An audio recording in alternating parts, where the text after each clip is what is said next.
Okay. So by 1989, how big was your operation? I think me and him, we were controlling more than half of the city as far as drugs coming in and being sold. Because that was like basically the peak of our little shit, the short time that it lasted. So yeah, we were probably more than half of the drugs that was coming in Washington, D.C. at that time. How big were the shipments at that point? Like, what was your biggest shipment during that time? Probably 100 keys at a time, and that may be once or twice a month. Okay. And during that time, how much was a kilo of cocaine retail?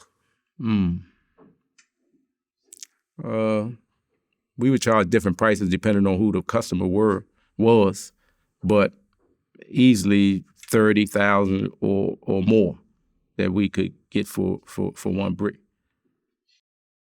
So you're talking about getting shipments of $3 million, essentially. Yeah, something like that. Did things ever go wrong during that time? Did a shipment disappear, part of a shipment disappear, so forth? Yeah, one time the whole shipment went wrong. That's when a sting operation that took place.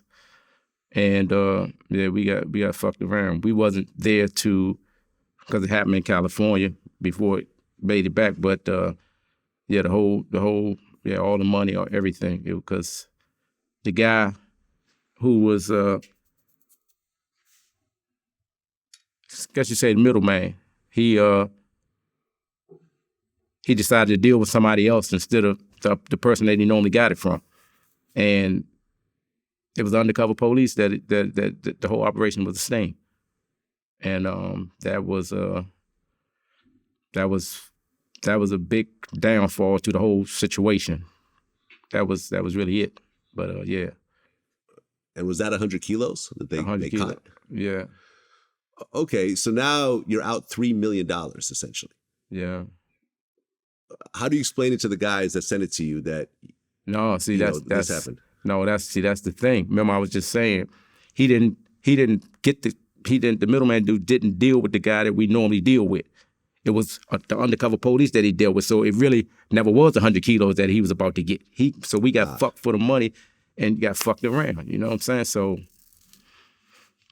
and he didn't want to tell us like, man, because it was like a drought in the city. By us being the major supplier, if we don't come off, it's really no drugs in the city. So in one sense, we were pressed to get the drugs, and he was pressed to get it for us because he didn't want us to look like, look, man, you ain't doing your job like you used to, man. We need this shit. You saying? So instead of him telling us, man, look, my man is out, man. I don't think that we should let's just hold up and wait till he's gonna make a move with somebody else without not telling us that he's dealing with somebody different. And all the time, it was undercover police, and they had the whole operation set up, man. And all the money got lost.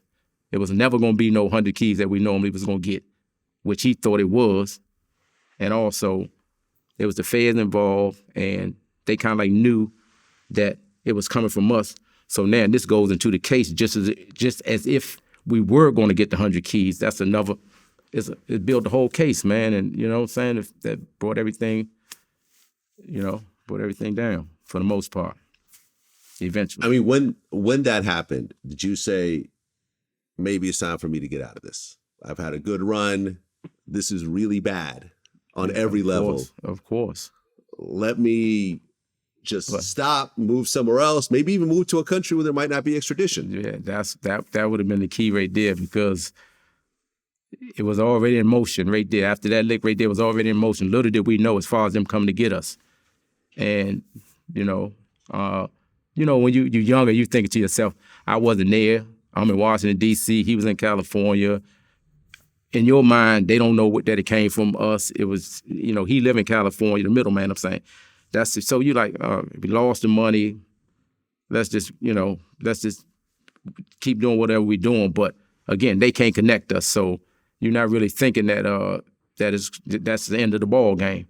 But that was just the crescendo to what they already was gathering whether it's from on his side or whether it's whatever it was. So but when you're young, you don't know this shit. You know, even if you're older, you probably don't know it. That's how the feds operate. You don't know what they're doing. They're working 24/7 to get you, and you got to sleep 12 hours, 8 hours, whatever you do, while they still working. It's hard, man. And they wanted us bad, man. It was all political, and they wanted us bad. Put everything on us in the city that was going on, and boom, that's what it was.